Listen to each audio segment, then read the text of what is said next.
So these are the key success factors. So imagine now that in the Philippines, you have this effective three-pronged approach.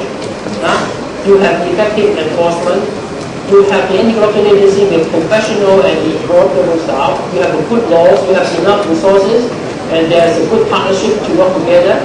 And then you fight corruption in the public and private sector. You have the public support. You are independent and free from political interference, and there's a top political will. Can Philippines succeed in fighting corruption if they possess all these key success factors? Anyone would still argue that you can't. Of course you can. So fighting corruption is very difficult? No, very simple. If you do all this, then you will succeed. Okay, but at the end of the day, the most difficult one is what? It's the bottom one. Okay, if you have the top political will, the rest will follow. Okay. So, where do we go from here? Just some initial suggestion. Important that you have the right ombudsman. That's pretty clear. Pretty clear. Must be able to be perceived to be independent. Must be able to perceive to be approximately honest. But more important is that must be perceived to be professional. They really know how to do the job. Really know about investigation, criminal prosecution, all these things. Otherwise, get somebody who knows nothing. It's no good. And then try to set aside, I suggest, 0.3% of the budget, and then have some kind of steering committee to decide how this money should be properly spent. Maybe some money goes to the ombudsman, some money goes to the Commission of Audit, that sort of thing. And then you should speed up all these passing of the anti-corruption law. Actually, there's quite a few good laws, but they have been pending in the Congress and Senate for decades, probably, for years. So this is why it takes so long for them to agree to pass laws which are basically international standard. So just don't blame one person, two person. Actually, the Congress and the Senate should blame as well.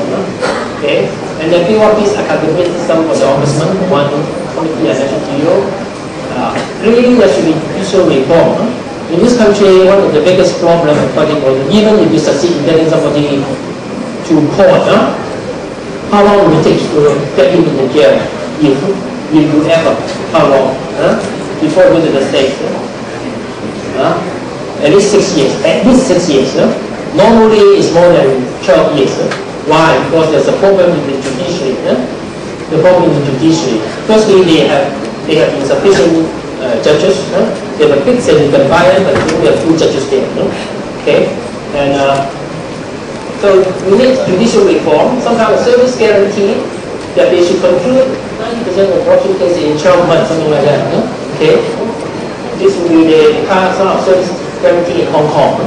Okay, and then every government agency should clean their own house by publishing an annual anti-corruption action plan. This is what I have done actually. There's a groundwork there. When I was here in 2004, I had the occasion to meet the president.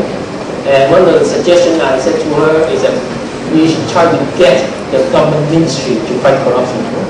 So I facilitate a presidential anti-corruption summit with the 20 head of the top government agencies and ministry in Malacayan. And then after this 3 days workshop, we come up with 22 doables. I don't know whether you've heard about it. 22 doables means that 22 things which any government agency can do to help to reduce corruption in their department.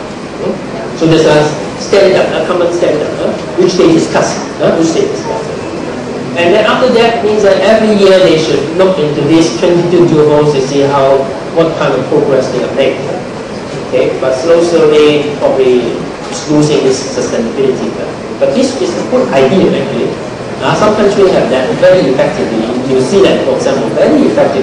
That every government ministry must publicly publish their anti-corruption action plan.